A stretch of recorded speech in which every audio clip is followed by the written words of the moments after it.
ਪਰ ਇਹਨਾਂ ਦੋ ਬਿਮਾਰੀਆਂ ਨੂੰ ਆਪਾਂ ਟਾਈਮ ਤੇ ਨਹੀਂ ਠੀਕ ਕਰਦੇ ਤਾਂ ਆਉਣ ਵਾਲੇ ਟਾਈਮ ਦੇ ਉੱਤੇ ਗੁਰਦੇ ਫੇਲ ਹੋਣਾ ਸੁਭਾਵਿਕ ਹੈ। ਠੀਕ ਹੈ ਜੀ। ਕਿਉਂ ਪਤਾ ਹੋਣਾ ਚਾਹੀਦਾ ਹੈ? ਕਿਉਂਕਿ ਬਿਮਾਰੀ ਦਾ ਇਲਾਜ ਸਟੇਜ ਦੇ ਅਕੋਰਡਿੰਗ ਹੁੰਦਾ ਹੈ।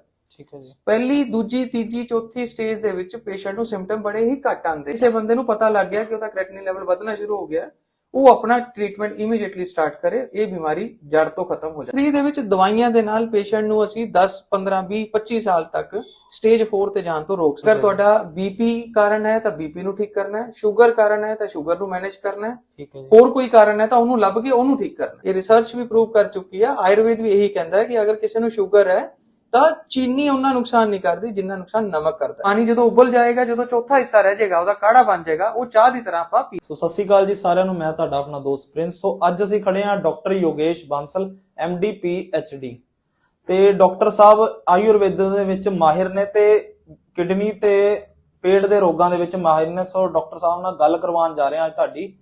ਸੋ ਡਾਕਟਰ ਸਾਹਿਬ, ਸਭ ਤੋਂ ਪਹਿਲੇ ਤਾਂ ਸਵਾਗਤ ਹੈ ਸਾਡੇ ਚੈਨਲ ਤੇ ਮਤਲਬ ਕਿ ਅੱਜ ਕੱਲ ਜਿੱਦਾਂ ਪੇਟ ਦੇ ਰੋਗ ਤੇ ਕਿਡਨੀ ਦੇ ਰੋਗ ਬਹੁਤ ਜ਼ਿਆਦਾ ਵੱਧ ਰਹੇ ਨੇ, ਸੋ ਅੱਜ ਅਸੀਂ ਆਪਣੇ ਵਿਊਅਰਸ ਨੂੰ ਦੱਸਣਾ ਚਾਹੁੰਦੇ ਹਾਂ ਤੁਹਾਡੇ ਰਾਹੀਂ, ਮਤਲਬ ਇਸ ਚੈਨਲ ਦੇ ਰਾਹੀਂ ਉਹਨਾਂ ਦਾ ਅੱਜ ਫਾਇਦਾ ਕਰਾਣਾ ਆਪਾਂ ਕਿ ਮਤਲਬ ਕਿ ਜਿਹੜੇ ਇਸ ਰੋਗ ਤੋਂ ਜ਼ਿਆਦਾ ਪਰੇਸ਼ਾਨ ਨੇ ਉਹ ਮਤਲਬ ਕਿ ਡਾਇਰੈਕਟ ਥਾਂ ਦੇਖੋ ਜਾਂਦੇ ਨੇ, ਕਈ ਜਗ੍ਹਾ ਤੋਂ ਫਰਕ ਨਹੀਂ ਪੈਂਦਾ। ਸੋ ਅੱਜ ਅਸੀਂ ਸਾਰਾ ਕੁਝ ਉਹਨਾਂ ਨੂੰ ਦੱਸਣਾ ਹੈ ਤੇ ਆਪਣਾ ਦੱਸੋ ਸਰ ਤੁਸੀਂ।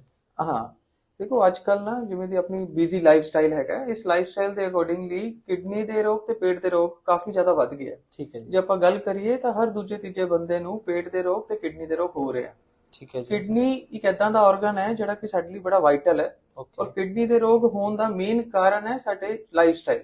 ਬੇਸਿਕਲੀ ਅਗਰ ਦੇਖਿਆ ਜਾਵੇ ਕਿ ਕਿਡਨੀ ਦੇ ਰੋਗ ਕਿਹੜੇ ਹੈਗੇ, ਜਿਵੇਂ ਅੱਜ ਕੱਲ ਤੁਸੀਂ ਸੁਣਿਆ ਹੋਏਗਾ ਪੰਜਾਬੀ ਚ ਆਪਾਂ ਬੋਲਦੇ ਗੁਰਦੇ ਫੇਲ ਹੋ ਗਏ। ਬਿਲਕੁਲ ਗੁਰਦੇ ਫੇਲ ਹੋਣਾ ਇੱਕ ਬੜਾ ਹੀ ਕਾਮਨ ਬਿਮਾਰੀ ਹੁੰਦੀ ਜਾ ਰਹੀ ਹੈ।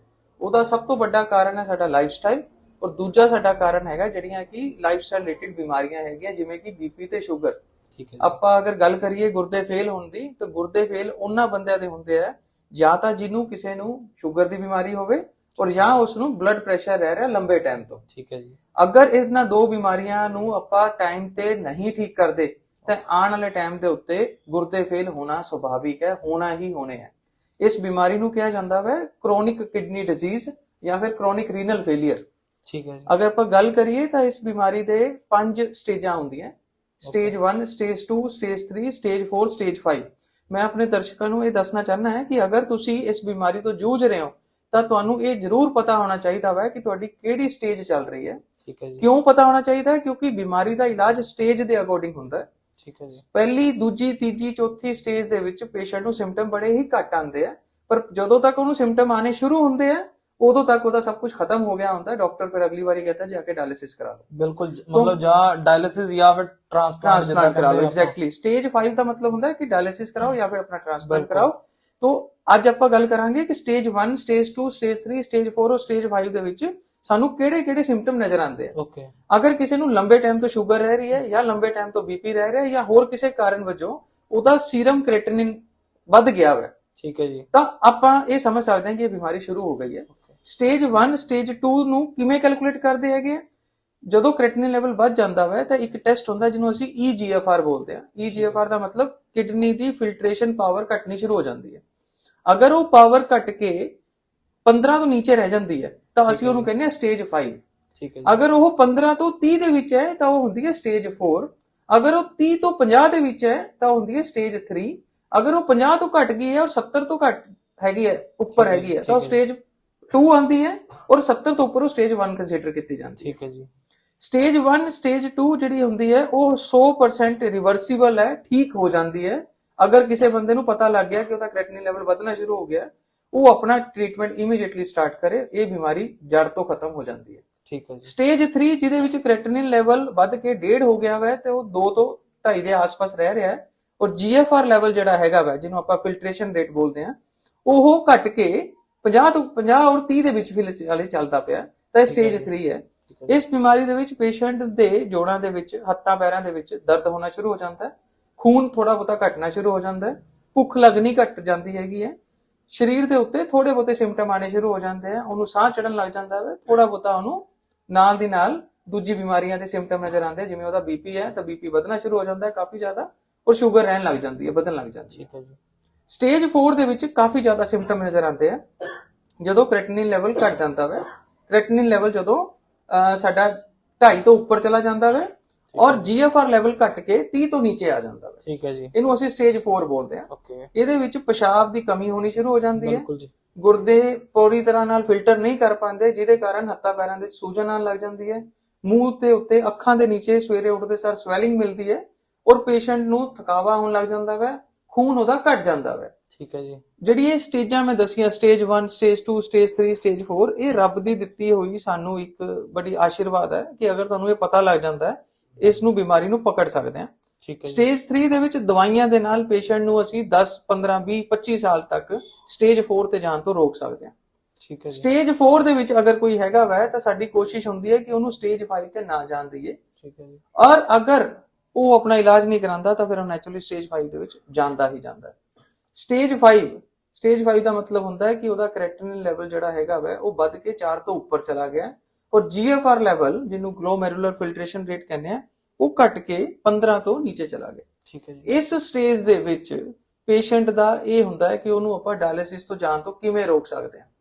99% ਬੰਦੇ ਸਾਡੇ ਕੋਲ ਮਤਲਬ ਆਯੁਰਵੈਦਿਕ ਡਾਕਟਰ ਕੋਲ ਉਦੋਂ ਆਉਂਦੇ ਆ ਜਦੋਂ ਉਹਨਾਂ ਨੂੰ PGI ਜਾਂ ਫਿਰ DMC ਕੰਮ ਜਦੋਂ ਪੂਰਾ ਐਂਡ ਤੱਕ ਪਹੁੰਚ ਜਾਂਦਾ ਵੱਧ ਗਿਆ ਹੋਇਆ, ਖਰਾਬ ਹੋ ਗਿਆ ਹੁੰਦਾ, ਜਦੋਂ ਡਾਕਟਰ ਨੇ ਬੋਲਿਆ ਡਾਇਲਿਸਿਸ ਕਰਨੀ ਪਏਗੀ, ਫਿਰ ਉਹ ਕਹਿੰਦੇ ਡਾਕਟਰ ਸਾਹਿਬ ਤੁਸੀਂ ਕੀ ਕਰ ਸਕਦੇ ਹੋ?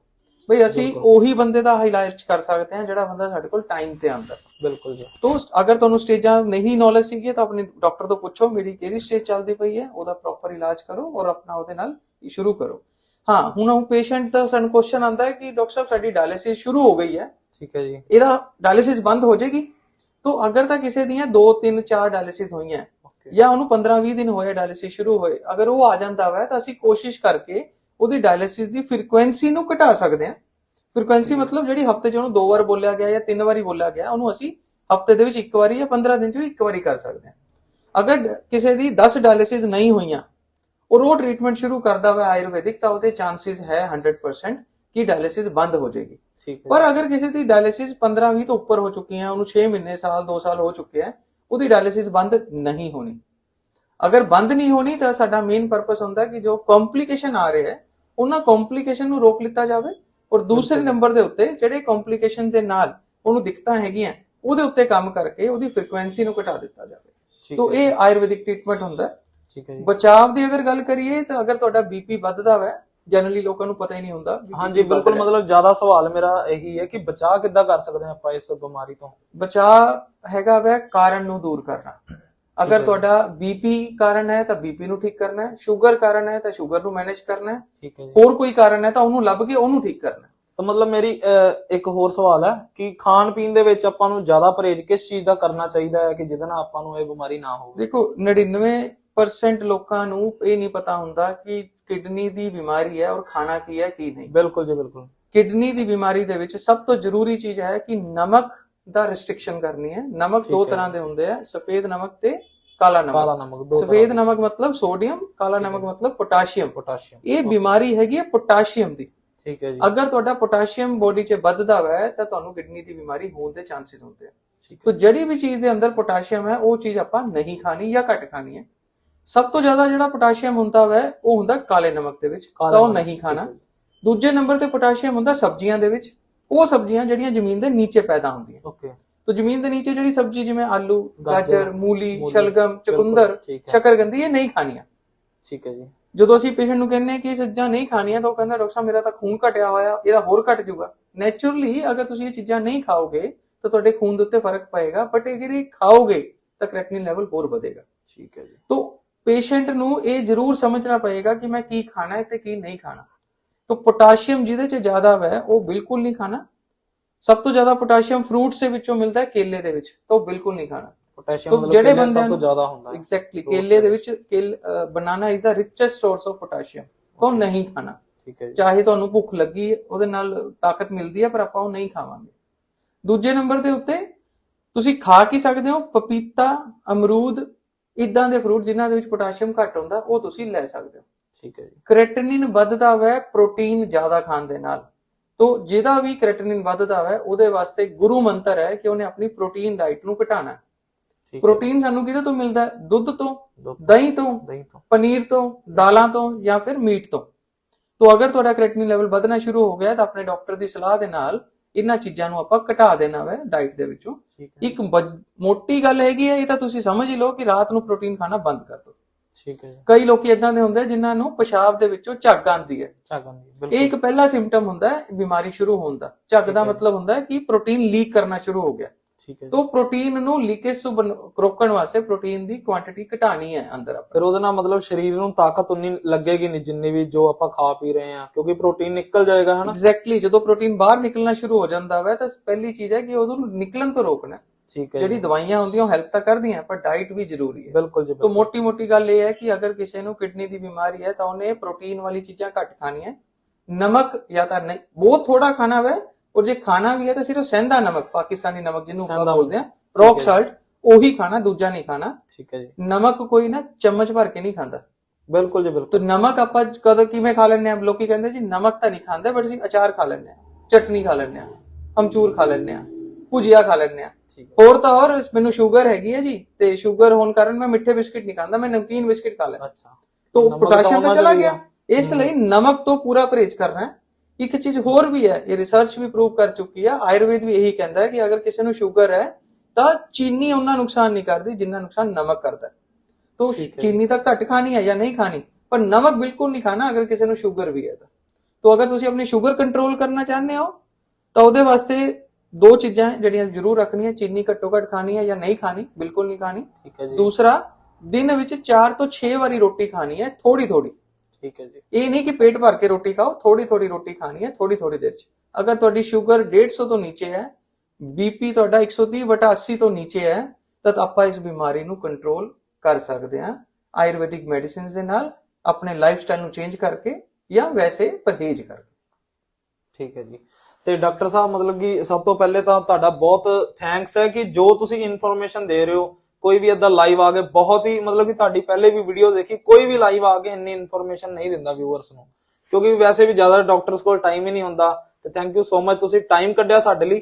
ਸੋ ਡਾਕਟਰ ਸਾਹਿਬ, ਆਖਰੀ ਵਾਰੀ ਮੈਂ ਤੁਹਾਨੂੰ ਪੁੱਛੂੰਗਾ, ਜੇ ਕੋਈ ਘਰੇਲੂ ਨੁਸਖਾ ਤੁਸੀਂ ਕੋਈ ਦੱਸਣਾ ਚਾਹੁੰਦੇ ਹੋ ਸਾਡੇ ਵਿਊਅਰਸ ਨੂੰ ਕਿ ਜਿਹੜਾ ਘਰ ਵੀ ਇਸ ਦਵਾਈ ਤੋਂ ਬਚਣ ਦਾ ਕੋਈ ਇਲਾਜ ਲੱਭ ਲਈਏ ਜਾਂ ਦਵਾਈ ਬਣਾ ਲਈਏ, ਉਹਦੇ ਬਾਰੇ ਦੱਸੋ ਕੁਝ। ਦੇਖੋ, ਸਾਡੇ ਕੋਲ ਨਾ ਹਜ਼ਾਰਾਂ ਮਰੀਜ਼ ਆਉਂਦੇ ਹੈਗੇ ਆ, ਅਸੀਂ ਬੜਾ ਕਲੀਅਰਲੀ ਦੋ ਚੀਜ਼ਾਂ ਦੱਸਦੇ ਆ ਪੇਸ਼ੈਂਟ ਨੂੰ। ਮੈਂ ਤੁਹਾਡੇ ਚੈਨਲ ਦੇ ਉੱਤੇ ਤੁਹਾਡੇ ਦਰਸ਼ਕਾਂ ਨੂੰ ਵੀ ਦੱਸ ਰਿਹਾ, ਅਗਰ ਤੁਸੀਂ ਆਹ ਦੋ ਦਵਾਈਆਂ ਜਿਹਦੀ ਕੋਸਟ ਮਾਤਰ 200-300 ਰੁਪਏ ਹੋਏਗੀ, ਜਿਹਦੇ ਚੋਂ ਇੱਕ ਦਵਾਈ ਦਾ ਨਾਮ ਹੈਗਾ ਵੈ ਪੰਚ ਤ੍ਰਿਣਮੂਲ, ਔਰ ਦੂਜੀ ਦਵਾਈ ਦਾ ਨਾਮ ਹੈ ਗੋਖਰੂ ਪਾਊਡਰ। ਅਗਰ ਤੁਸੀਂ ਪੰਚ ਤ੍ਰਿਣਮੂਲ ਗੋਖਰੂ ਪਾਊਡਰ ਅਪਣਾ ਲੈਣੇ ਹੋ, ਸ਼ੁਰੂ ਕਰ ਲੈਣੇ ਹੋ ਸਟੇਜ 1, ਸਟੇਜ 2, ਸਟੇਜ 3 ਦੇ ਵਿੱਚ, ਤਾਂ ਮੇਰੀ ਗਾਰੰਟੀ ਹੈ ਪੇਸ਼ੈਂਟ ਨੂੰ ਬਿਮਾਰੀ ਅੱਗੇ ਨਹੀਂ ਵਧੂਗੀ ਔਰ ਉਹਦੀ ਬਿਮਾਰੀ ਪਿੱਛੇ ਜਾਣਾ ਸ਼ੁਰੂ ਹੋ ਜਾਏਗੀ। ਠੀਕ ਹੈ ਜੀ। ਯੂਜ਼ ਕਿਵੇਂ ਕਰਨਾ ਹੈ ਉਹ ਮੈਂ ਦੱਸ ਦਿੰਦਾ। ਹਾਂਜੀ, ਉਹਦਾ ਸਾਰਾ ਸਮਝਾ ਦਿਓ ਇੱਕ ਵਾਰੀ। ਉਹਦੇ ਵਿੱਚ ਆਪਾਂ ਕੀ ਕਰਨਾ ਹੈਗਾ ਵੈ ਕਿ ਪੰਚ ਤ੍ਰਿਣਮੂਲ ਦਾ ਤੁਸੀਂ 200 ਗ੍ਰਾਮ ਪੰਚ ਤ੍ਰਿਣਮੂਲ ਲੈਣਾ ਹੈ, ਉਹਦੇ ਵਿੱਚੋਂ ਇੱਕ ਮੁੱਠੀ ਪੰਚ ਤ੍ਰਿਣਮੂਲ ਰਾਤ ਨੂੰ ਇੱਕ ਡੋਂਗੇ ਦੇ ਵਿੱਚ ਭਿਓ ਕੇ ਛੱਡ ਦੇਣੀ ਹੈ। ਪੂਰੀ ਰਾਤ ਉਹ ਭਿੱਜੀ ਰਹੇਗੀ। ਅਗਲੇ ਦਿਨ ਸਵੇਰੇ ਖਾਣਾ ਖਾਣ ਤੋਂ ਬਾਅਦ ਉਸ ਪਾਣੀ ਨੂੰ ਆਪਾਂ ਨੇ ਉਬਾਲ ਲੈਣਾ, 1 ਗਲਾਸ ਪਾਣੀ ਪਾ ਕੇ। ਉਹ ਪਾਣੀ ਜਦੋਂ ਉਬਲ ਜਾਏਗਾ, ਜਦੋਂ ਚੌਥਾ ਹਿੱਸਾ ਰਹਿ ਜਾਏਗਾ, ਉਹਦਾ ਕਾੜਾ ਬਣ ਜਾਏਗਾ, ਉਹ ਚਾਹ ਦੀ ਤਰ੍ਹਾਂ ਆਪਾਂ ਪੀਣਾ। ਠੀਕ ਹੈ। ਦੂਜੀ ਦਵਾਈ ਹੈ ਆਹ ਗੋਖਰੂ, ਜਿਹੜਾ ਮਾਰਕੀਟ 'ਚ ਈਜ਼ੀਲੀ ਅਵੇਲੇਬਲ ਹੈ। ਠੀਕ ਹੈ। ਇਹਦੇ ਕੀ ਕਰਨਾ, ਤੁਸੀਂ ਅੱਧਾ ਕੱਪ ਦੁੱਧ ਲੈਣਾ ਵੈ, ਅੱਧਾ ਕੱਪ ਪਾਣੀ ਲੈਣਾ ਵੈ, 1 ਚਮਚ ਇਹ ਦਵਾਈ ਦੀ ਲੈਣੀ ਹੈ।